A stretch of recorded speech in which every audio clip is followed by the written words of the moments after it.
Gusto naman paimbestigahan ni Senador Coco Pimentel ang field trip ng Bulacan State University o BSU na nauwi sa trahedyang ikinasawingan ng 7 estudyante. Ipapatawag ang mga opisyal ng universidad, pati ang may-ari ng travel agency na humawak sa field trip. Nanawagan din si Pimentel sa iba pang mga paaralan na magpapatupad muna ng moratorium sa mga field trip habang gumugulong pa ang investigasyon. Tututukan din daw ni Pimentel ang sa kabuuan ng pagsasagawa ng mga educational field trip na minsan nauuwi sa trahedya.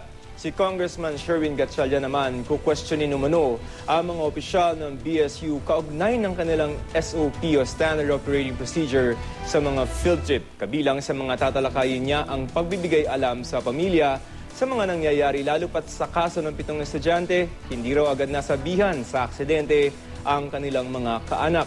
Tatanungin din daw ang paaralan kaugnay sa pagpapapirma ng waiver at pakikipag-ugnayan sa lokal na pamahalaan.